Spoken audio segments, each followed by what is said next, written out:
The views and opinions of the hosts and guests are their own and do not necessarily reflect the views of the management and staff of Guardian Radio.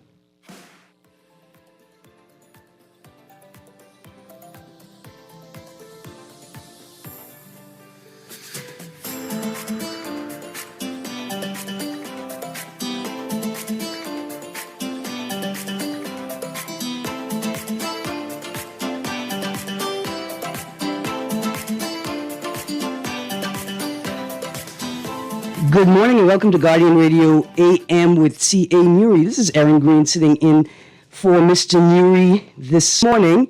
It's Wednesday, the 13th of August, 2025. Welcome.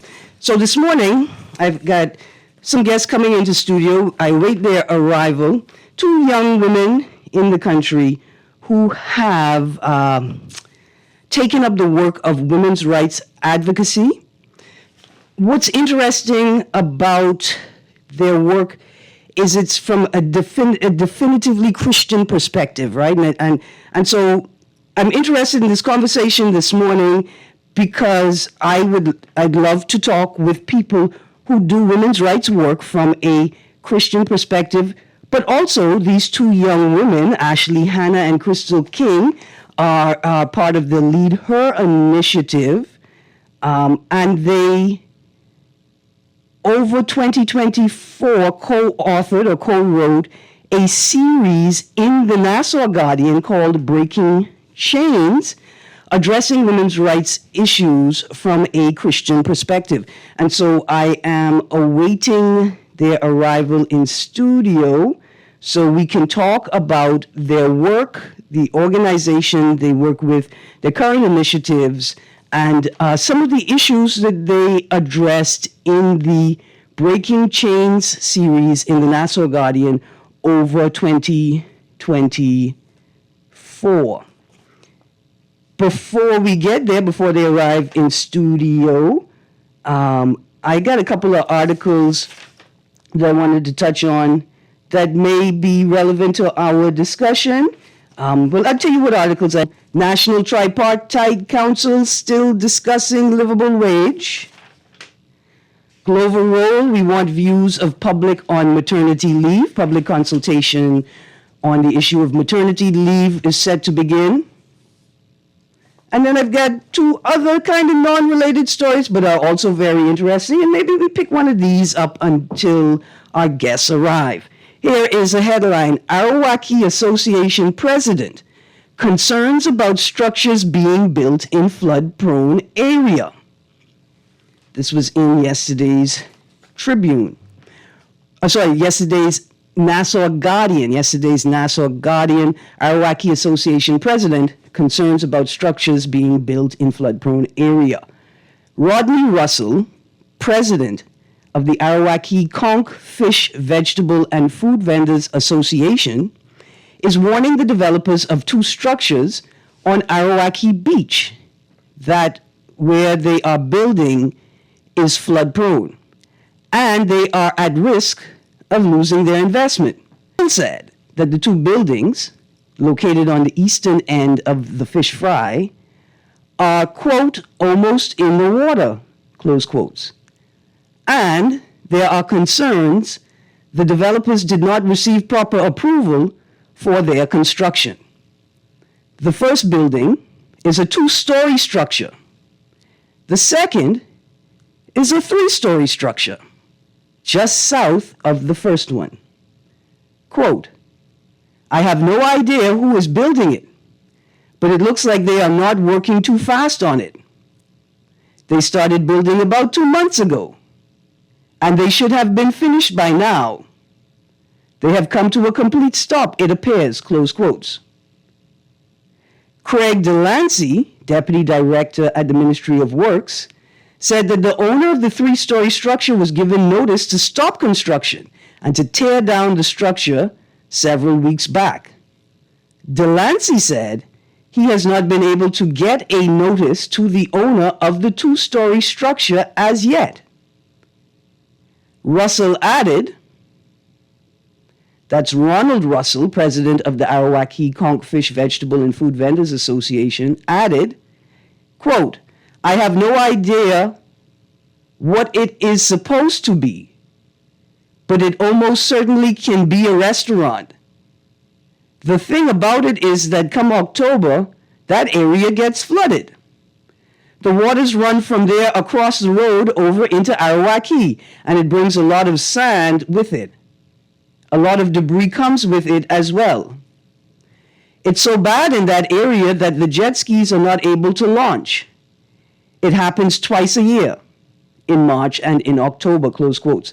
Bahamians on social media have expressed concern. Who could have given permission for the developers to build so close to the water?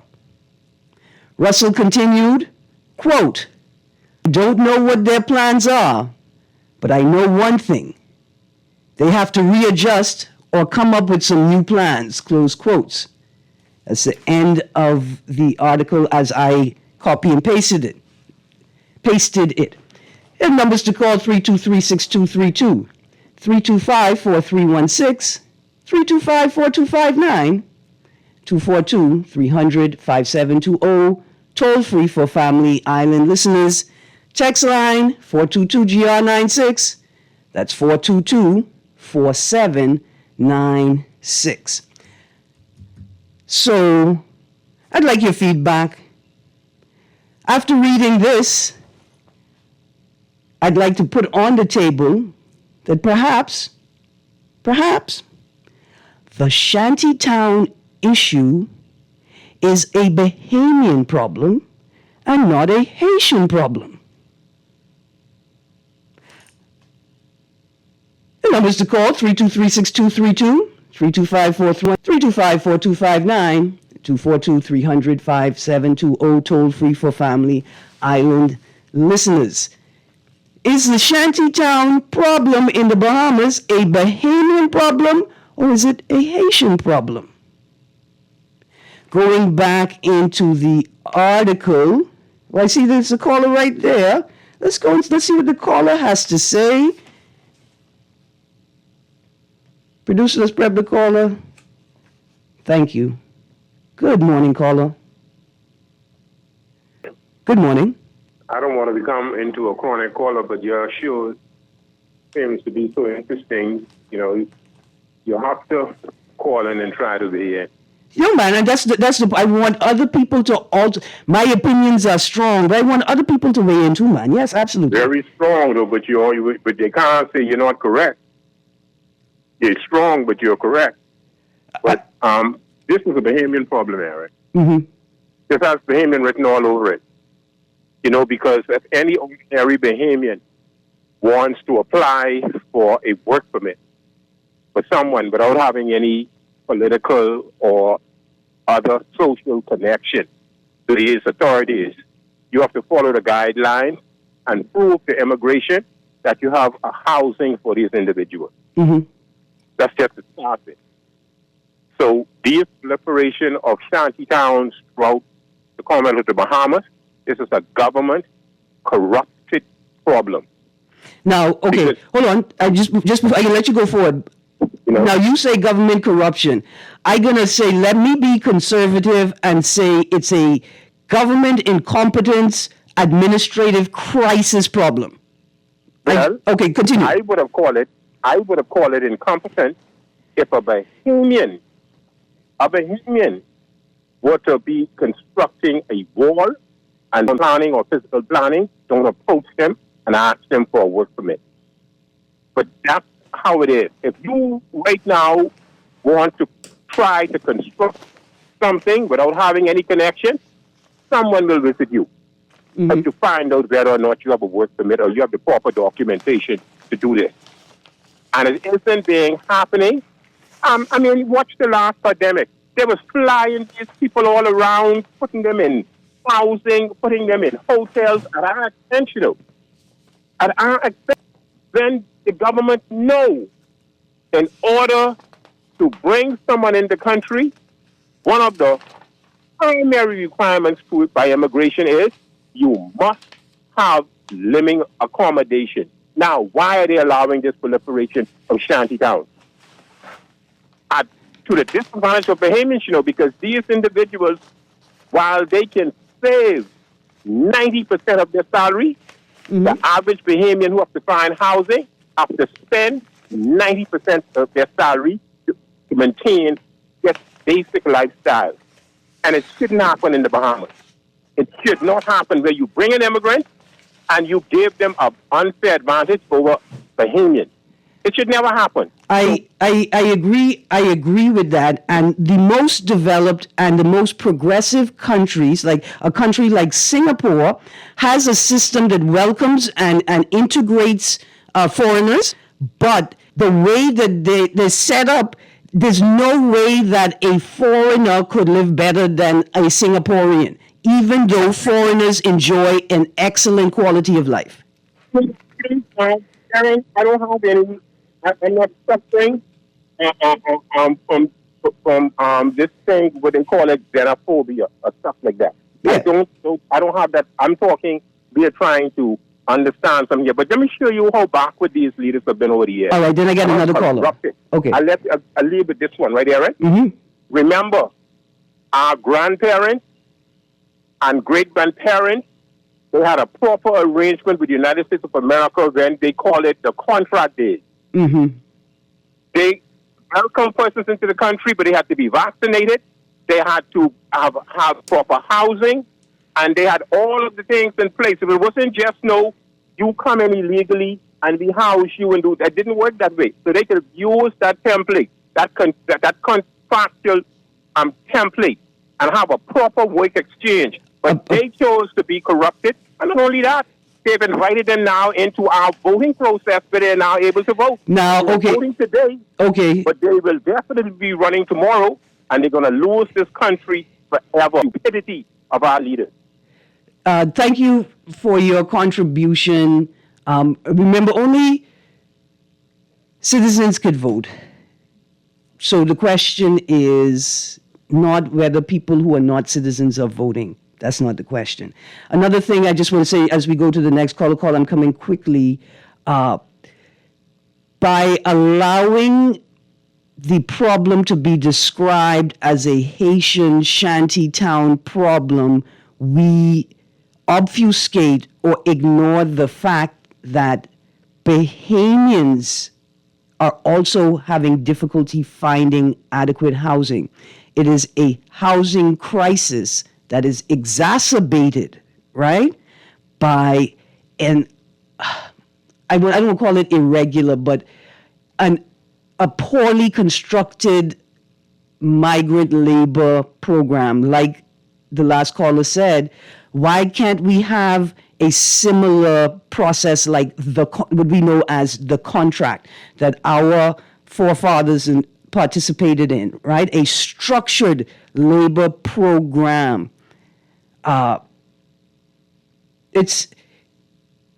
These are important things that we need to talk about, because we understand why people are feeling the way they're feeling, why they're using the language they're using, and why they're expressing their concerns the way that they're expressing it.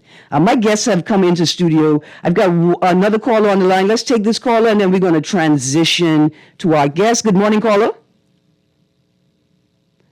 Good morning, caller. I'm sorry to call us. We were reading briefly from the article, Iraqi Association President Concerns About Structures Being Built in Flood-Prone Area. I got lots of questions, but we're going to get back to this story at another time. On the other side of the break, I have joining me from the Lead Her Initiative, Ashley Hanna and Crystal King. We're going to be talking about some women's rights issues from a Christian perspective. Guys, stay tuned. We'll be right back. Just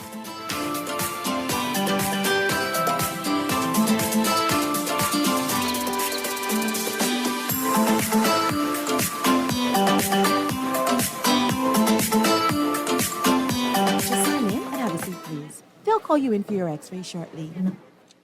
That's why they call it a waiting room. You won't have that problem at Fourth Terrace Diagnostic Center or Imaging at Grosvenor. We never schedule multiple appointments, so you'll be in and out in no time.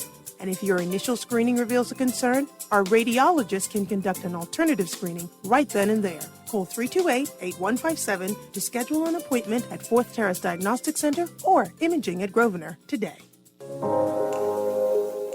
Love the show? Want to give your support? Become a sponsor today. Call 302-2300 for our rates and packages. That's 302-2300. Become a sponsor on Guardian Radio 96.9 FM. Fresh news, smart talk, all day. You try to roll with the best. For all your printing needs, there ain't no one better, no. For posters and banners, magazines and flyers, for window decals, greeting cards and newsletters. No job too big and there's no job too small. You name it, we can print it. Just give us a call. Let Print Masters bring your masterpiece to life. Located in the Nassau Guardian Building, telephone 302-2361. Don't wait for a storm to arrive. Stock up on hurricane supplies, make home repairs, purchase a generator, and more this hurricane season with a Fidelity personal loan. Make that move today. Call 356-7764. Fidelity, we're good for you.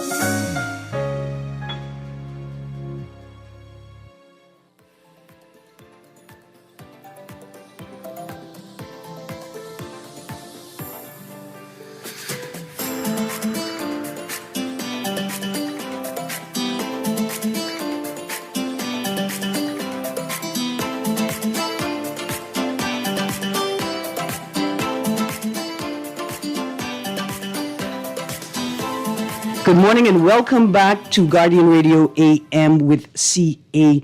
Newry. I've got two young women in studio with me today, very accomplished women. They spent the year 2024 penning a series of articles in the Nassau Guardian under the title, and we're going to be talking about their work, the Catherine Florence Initiative, the Breaking Chain series, any upcoming events, and what's next for this powerhouse. But before we get all of to that, I have to first of all I have to say, you can see I'm a little excited. I have to say good morning to Dr. Dolly King. I thought she's coming to studio this morning, but that's okay. I brought the Gneps for you, but that's all right. And then I hear my guests this morning again are Ashley Hanna and Crystal King. Good morning, ladies. Good morning. Good morning. Right, I see y'all didn't bring Dr. King with you, but I hear she's up. She have important business this morning. I hear she troubling my cousin. How my cousin doing? And this is important because I need y'all to understand something. My cousin is 107. She is 107, right? And these people troubling her. I mean, maybe it's not trouble, you know. Maybe they just want to be around her. Maybe they just want to make sure she okay. Maybe they know people is be bringing her fruit every day through the summer and they want peace. A ganap or mango or something, sour sop or something, sugar apple or something. But Miss King, say good morning to our cousin, please. Good morning, Mavis. She is the Catherine and Catherine Florence. She is 107 years old as of July that just passed. And you're absolutely right, but you got it wrong. More like she causing the trouble. She just gave me sugar apple the other day. She tell me, say, I've been in England too long. Mm-hmm. I needed to eat a couple of them because she didn't know what kind of fruit they was giving me over there. But she tell me it making me po. Now, I don't see where I po. But according to her, I need to eat some more of them sugar apples. She understands. She know because when you wake up in the morning, I was in school in England, I wake up in the morning and somebody said to me, you know I got excited. I could smell the grits and the tuna and I was waiting for the pear. And they bought me an anjou, a bosque pear, and an anjou pear, right? And they cut it up with a piece of apple. And I look at them and then I remembered I'm a Bahamian and I'm away from home, so I smiled. And I said, oh, this is the type of pear you meant. Mm-hmm. Oh, thank you very much. And then I sucked my teeth quietly and I got about my business. So your great Grammy know what she was doing? Okay, ladies, please introduce yourselves. Tell us about the Lead Her initiative. That's what you guys were here discussing last time. Yes, and then tell us about the Catherine Florence initiative. Yes, ma'am. Okay, I'm Crystal King. I am the president of the Catherine Florence Initiative. A bit about myself. Let's see. I just handed in my thesis for the University of Cambridge. I am temporarily free. Emphasis on temporarily. Don't let your Grammy hear that. Should put you in university right now. All right. And the Lead Her campaign was what we launched last year. It was in response to us seeing some unsavory comments about a child that was sexually assaulted in this country. And so we decided that we needed to reintroduce women's rights in the Bahamas, a way that turned the conversation from gender wars and brought the conversation back to what it should be about, which is the things that women in the laws that should be put in place in this country that accurately reflect the needs of the women that live in this country. And we decided we would tackle it from a biblical perspective. Okay. And I will let our resident biblical expert, Miss Ashley, conquer that bit. Okay, well, good morning, everyone. My name is Ashley Hanna, and I am a recent graduate from New York University. Okay. I have a background in English and American literature. And for the Catherine Florence Initiative, I am the co-founder. Okay. I remember back in 2023, I believe, we sat down and we heard about some really unfortunate cases to do with sexual assault. Around November 2023. Yes. And Crystal and I were sitting down and talking about, certain laws that we wish were put in place to protect the rights of women and young children. It's okay, Ash. We on our cousin show. We could tell her. We was ranting. We was mad. Yeah, we were angry. We were very angry. And we talked about the fact that, I guess in order to reach the public, we should probably use a method that we were both privy to using for our research and our academic studies. So we decided to go to the written word and we published our first article in February of 2024. And we decided that the best way to bridge the gap between women's rights and where we are as a country is through a biblical lens, which is why our first article was on gender roles from a religious perspective. First of all, it makes sense because Bahamians speak Bible. Right. They use biblical metaphors and allegories, Yes. right? That's going to be the most common language because just like English, because most people from different countries also speak English. Right. Well, in the Bahamas, we all speak Bible. Definitely. Yeah. For sure. Now, before we go forward, Ms. King, what was your thesis? What's the title of your thesis? So before I answer that, let me preface by saying in my undergrad, I studied law. Okay. And in my master's, I studied international relations. So in my undergrad, the type of law that I focused on was international human rights law, international criminal law, and international humanitarian law. Okay. And then in my master's, I decided to take an interest in small island developing states, the rights of minorities and the disabled. And for whatever reason, the Dr. Dolly King that sits inside me couldn't let the military go. So I took an interest in that. And so my dissertation was a culmination of all of those things I just listed. So I did a critical analysis. I can't tell you the full title of the thesis until it's cleared for me to say that, but it was basically a critical analysis of U.S. military bases in this country. That's okay because because we have this little anecdotal thing here that we don't talk about very loudly, right? Where people say, "Oh, they are the most attractive," but some of the uniformed men are not as attractive as they appear at face, if I could just say it in old people speak.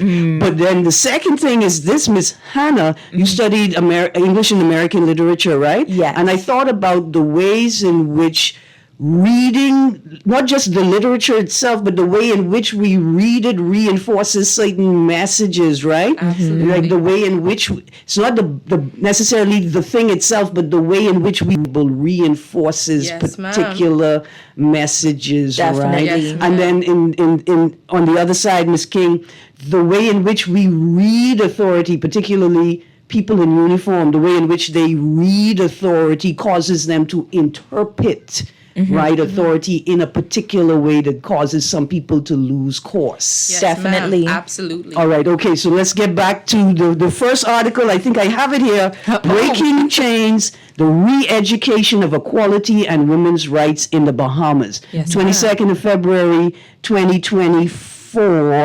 And let me get it. Through selective interpretation of biblical passages, certain factions perpetuate antiquated notions of gender dynamics. Oh boy. Thus perpetuating cycles of psychological and physiological trauma that reverberate notions of gender dynamics.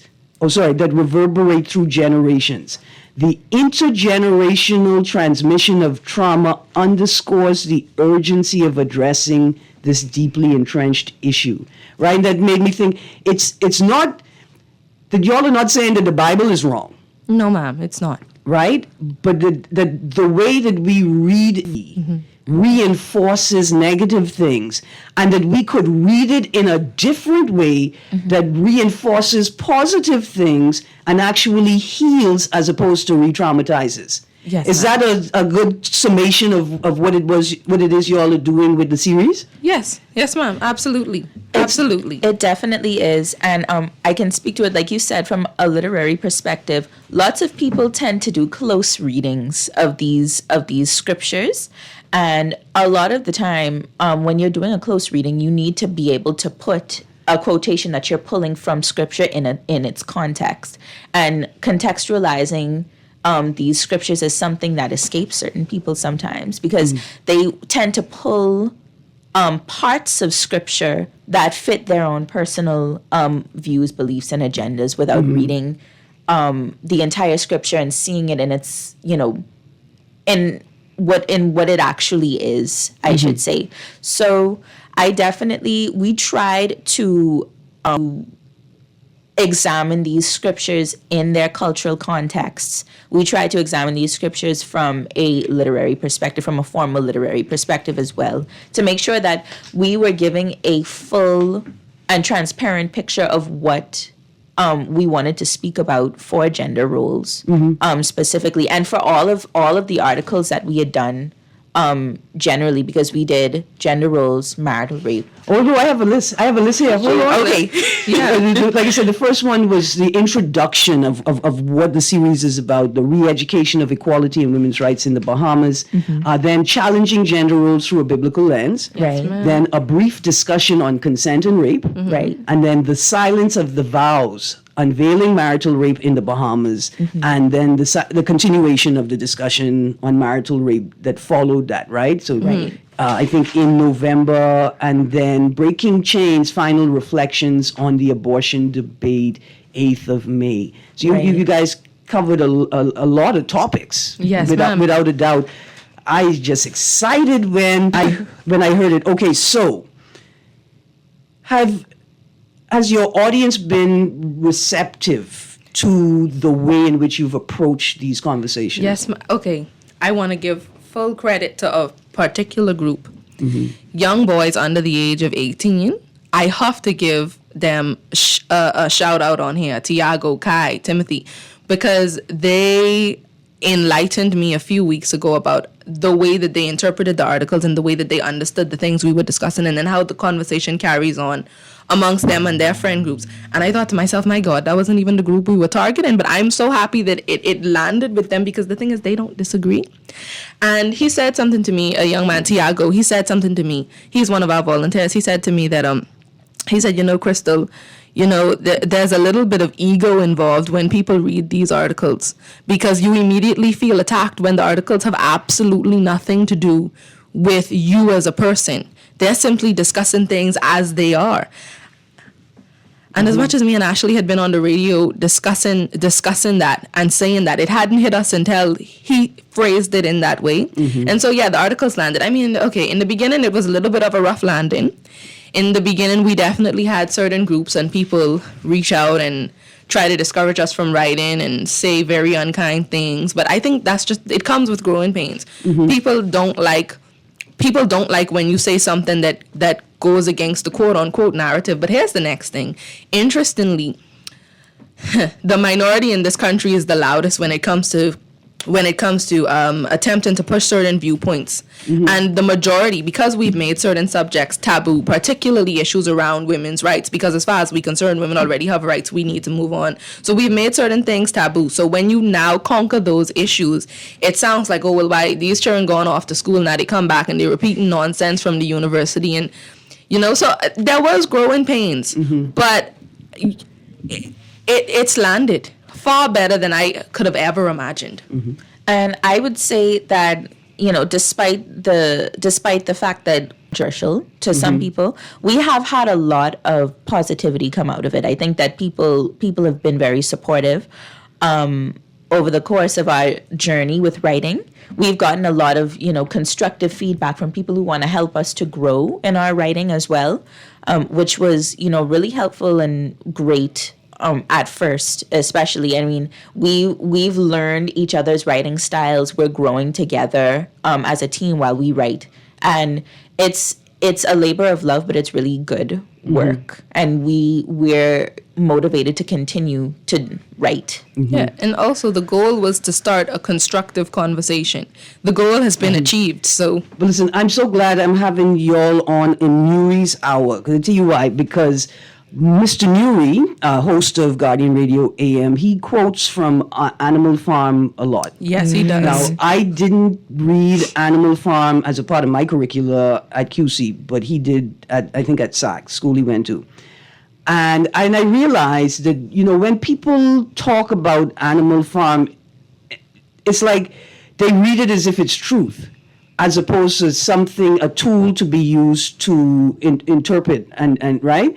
And so I realized it's how we read Animal Farm in school that caused it to be like a literal tool, as opposed to reading it in another way that would make it a like transformative tool, right? And then I realized that many people are reading the Bible in the same way, right? And it's like I said, it's not the Bible itself, it's the way you've been introduced to it, or the perspectives that help form your under it, or kind of like you said, the context that you have available when you're reading it that may cause you to have a particular position, not just about what's in it, but what it is. Yeah. Right? Yeah. And so I find this conversation exciting, that young people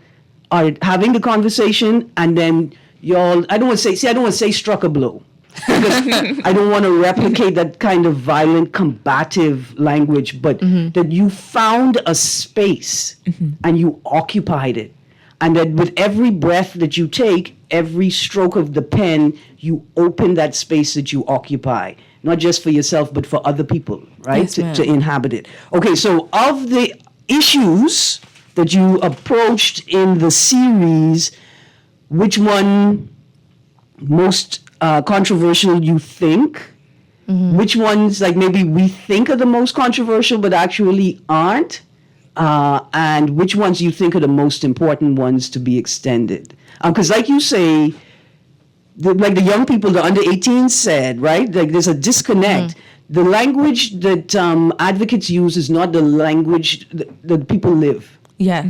Right? And as an LGBTI advocate, the first thing I tell people is, look, the gay people, they don't identify as lesbian and bisexual and gay. That's not the language they use to describe themselves, right? That's it's advocacy language, right? And it's for a purpose. Just like the term cis, a lot of people, when they hear cis woman, they get upset. They say, hey, I'm a woman. I've always been a woman. I don't understand where the cis came from or why it's necessary.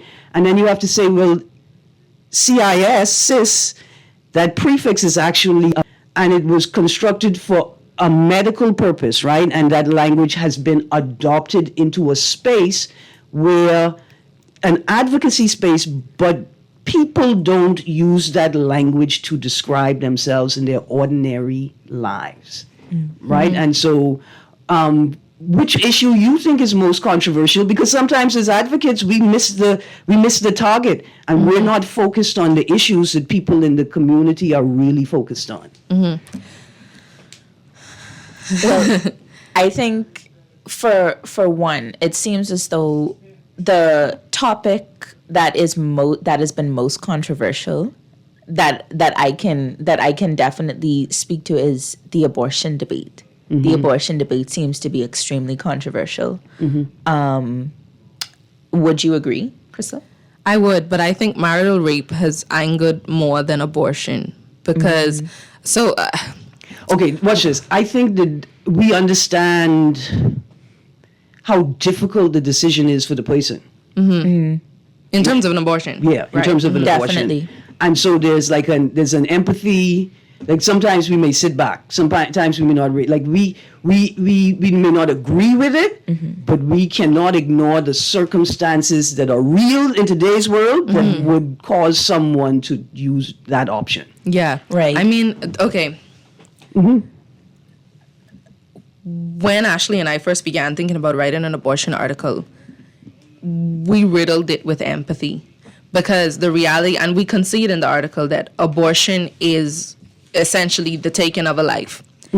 No debate should be around whether or not abortion is taking a life, because that is fundamentally what it is. Okay. We didn't argue for or against abortion. What we argued was for empathy around the conversation around abortion. Because so often it comes from a place of, oh, I don't like you because you a child murderer, or oh, I don't like you because you think you could take away my right to choose. And I think it's far too nuanced for us to keep trying to put it in these black and white. Listen, ask Ashley, nothing peeves me more than when people take complex situations and try to put it in a black and white box. Well, I wouldn't, so you shouldn't either, and vice versa. Advocates had framed the conversation as pro-life and pro-abortion, and there's no space to be anything else. Yes. But I want to give credit to the advocates that came before us and tried to fight this issue, because they framed it in that way, and it's not that the conversation wasn't open at the time. They didn't. Ashley and I are privileged enough to be discussing these things 2025. After women already have the right to vote, property ownership.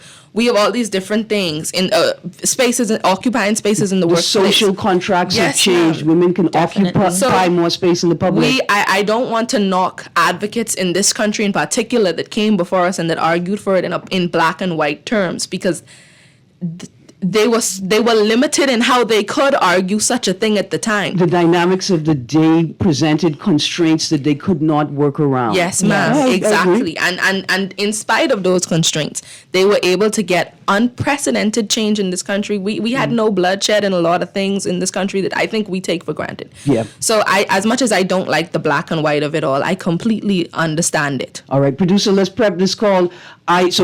When I came to that conversation, I thought, but listen, as an advocate, I'm pro-choice. I need to support a woman and a family in making the choice that's best suited for them. Right. And if I am personally pro-life, then I can work to create the conditions. I can work to create the conditions that make it less likely for a woman to choose or have to choose abortion as an option.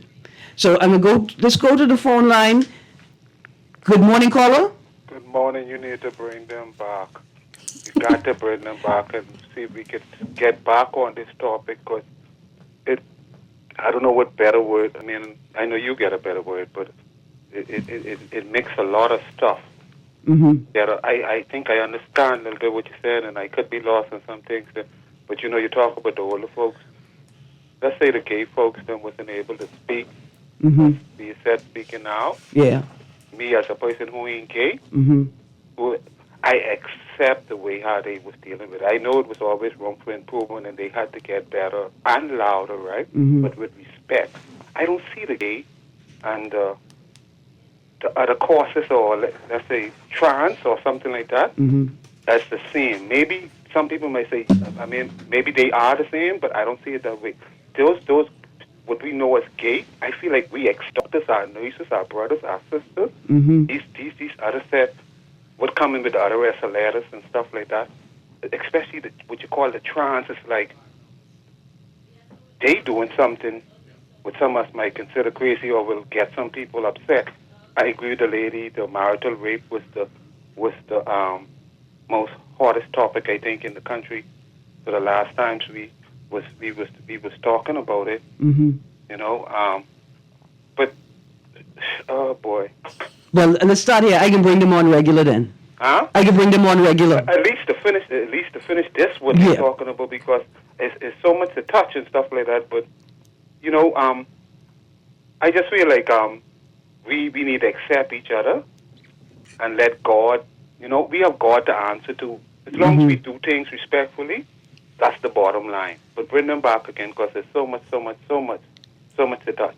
Yeah, I think regardless of orientation, we first of all, thank you very, very much, Papa. Thank you very much. Thanking you was more important than that thought in my head. I think, what you said was great. For the trans versus gay issue, right? So there are two things. Like, at the root of it, some of the issues are entirely different, right? Like, for Bahamians looking in, right? There's a question of, what you mean you don't want to be what God made you? Mm-hmm. Right? Like, people have say, well, look, I know that boy from he's a seedling. He always seemed a little queer to me. Maybe he was born that way. And when they say with the trans issues, they say, but God made you this way, right? Like, in that space, the issues are slightly different. In the advocacy space, though, the issues are the same. That people are people, and they have a right to a life free of violence. And they have a responsibility to moderate themselves and govern themselves so they don't unduly harm other people, right? Like, that's our obligation in the world. And our right. We have a right to a life free of violence, right? And that's where the gay issue and the trans issue is the same. You don't need to understand me. You don't need to see the instructions from the manual to make sure I'm doing it right.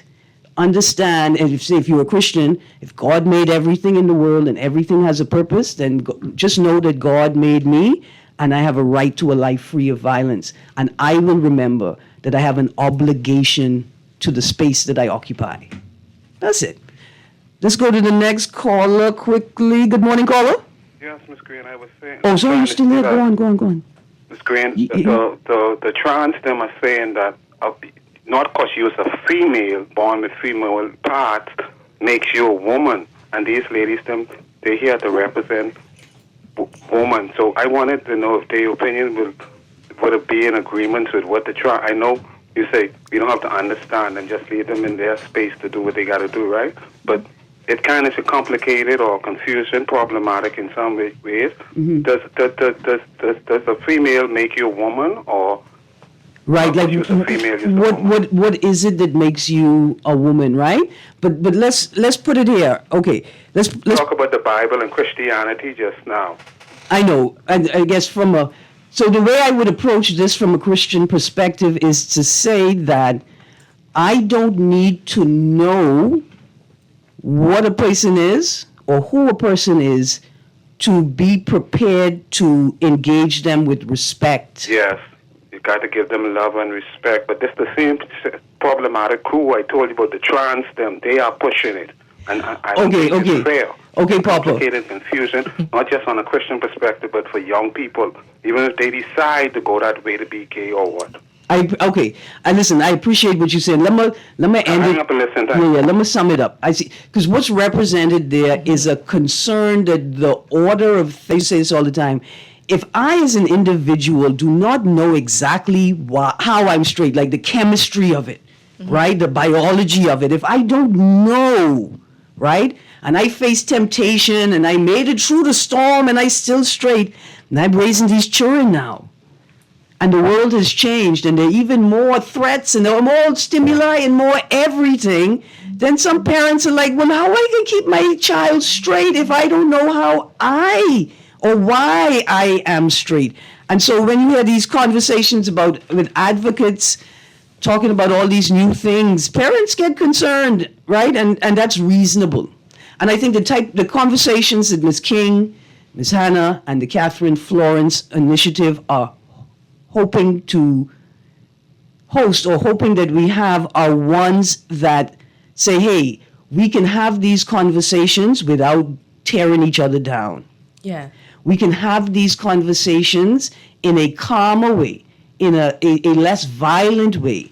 And we can still use the Bible, right? But we ensure that we are using the proper context. We have the proper context for the scripture when we're applying it. We sure that we understand the theology, what do they call it, the epistemology, the origin in its translation, that changing the way that we have the conversation can change the outcome. But I think... Let me let you all say it now. But I think you're right, but it's way simpler than that, actually. Okay. Don't weaponize the Bible just to make your point. Accept what the Bible says and then move on from there. The Bible is not the thing you should use. You don't get to cherry pick scriptures. Mm-hmm. And that is the problem that we initially had. You pick one scripture and you ignore the next one just because it doesn't align with what you're trying to argue. That's using the Bible for propaganda. This is a democratic state. Get serious, please. To put it in young people vernacular. Mm-hmm. I was going to say, only God could use the Bible to enact violence. Exactly. Yes, like, if ma'am. you ain't God, then that part ain't for you. Exactly. Right. And also, you have to allow room for people to be incorrect sometimes, because the Spirit of God don't reside in man all the time. God already told us in the Bible that no sin is greater than the next. And when God and sinners reconcile, that's between them. We shouldn't be getting, quote unquote, sinners reconcile. That's between them. I think this notion that I'm higher than you, and therefore I can tell you, oh, you sound ridiculous or you're wrong. And then you quote a scripture that there's another scripture that would counter that point, but you don't want to use that. Counterbalance it, right? Exactly. Yeah. Exactly. Definitely. I hate when people turn the Bible into to use to fight against the next person with, when both points are valid. Mm-hmm. I think it closes down the conversation entirely too much, and I think we can never get anywhere until we talk about these things. Even if you come to the conclusion that you agree to disagree, that's far better than making the issue taboo and deciding it's not worth the conversation because you don't want to get into an argument. Yeah. And I mean, far too many people tend to disguise their bigotry with religion. It's a really unfortunate way of the world, and I think that, it goes back to the conversation about what the moral black and white is, and how people tend to weaponize that when things are never just cut and dry. Mm-hmm. If you do not necessarily support the lifestyles of certain groups of people, if you're not fully, if you have different views, if you don't necessarily relate to or understand the lifestyles of others, then but as Christians, we should understand and believe the right to free will. We should be able to acknowledge that although we have our differences, there should still be love and acceptance. Yeah. I mean, look. I like that message. We are the nation that managed. I love this country. So I really hate how we've made certain things taboo, because we are the nation that managed to get independence without bloodshed. That is a huge accomplishment. We are extremely progressive, more than we like to admit in a lot of ways. And that's not to say that we are perfect, but we are a progressive nation, so why can't we talk about it? If I'm wrong, tell me I'm wrong, and then we move from there. Mm-hmm. It doesn't need to be a fight. Okay, let's go to the caller before I tell you what I think Jesus would do. WWJD. Good morning, caller. Hi, Miss Green. Good morning, sir. How are you? I'm good. Good. This is your friend that took you to the car last week in the rain. Oh, hi. How are you, sir? Good. King, few questions. Okay. I want to know if her grandmother descends from Andros. Miss King, your grandmother descend from Andros? Yes, ma'am. Yeah. Yes, sir. Okay. Yes, sir. She did. Which settlement? Hold on. I know. Master Point? Master Point. And okay. Somebody from Fresh Creek too. I just can't remember. I see at the beginning of the conversation, so I call her cousin, but she was in the Hannah one. It turns out we all cousins. Okay. Yes, sir. So, Miss Green, what would you call Miss King, or what should I call Miss King, if her grandmother was my Gordy? Man, stop that. Well, that's your god cousin. That's your god grand cousin. That's your god grand cousin. Okay. Now, I will let you go right now, but let me give you a little history. Yes, sir. Her grandmother, when I was born, stand godmother for me, right? Okay. Now, when she said Dolly, then that rang a bell. Because Dolly is my god sister. Okay. And Dolly was one of the first female administrators. She was the first female commissioner, yes. What? Oh, yeah. Oh, yes, sir. Then they used to live there, you know, where free community churches. Yeah. Well, they just live right through the corner there, because the park there, they just live right opposite the park. Okay. Now, I'm going to let you go now, Miss King. Now, I mean, Miss Green. That's okay. Miss King. Your brothers know me well. Yes, ma'am. Yes, sir. The oldest one and I were on the force together. And he has a security firm. Yeah. And every you know the whole family history. Oh, yeah. And anyway you see me, he stopped and hailed. Then one was a lawyer, and another one was on the force. Yes. But I don't see them. They're both I get to see your grandmother, your mother, and the older brother who got security for him. Okay. Well, did you know Mavi is Catherine? Yeah, I know her. 107 years old, ma'am. Still living. Still. July, she turned 107. In July. Still giving us hell. Still stronger than me. And if she could have been here on this radio today instead of me, I promise you, she would have. I will. Last. Your mother has that church there off that area by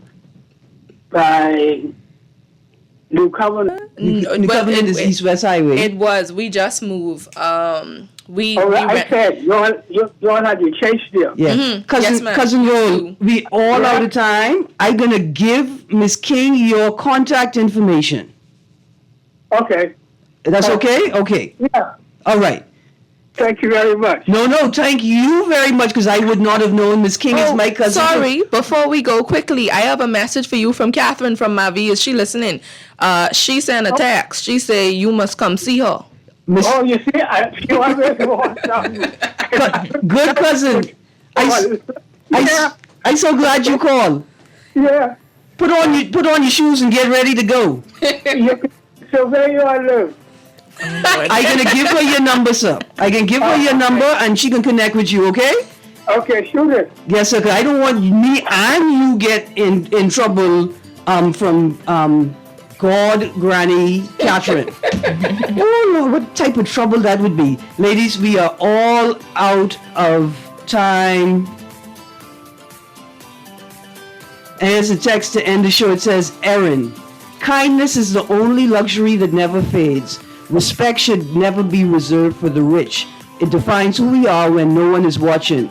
And they go on to say, Erin, we are watching you out there in the tropics. Please stay out there.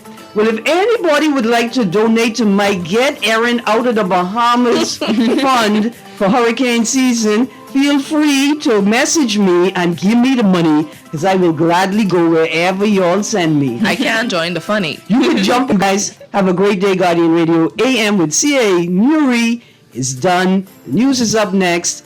And then stay tuned. Reverend Dr. Cleveland Eneas III is joining us this afternoon. Have a great day, Bahamas.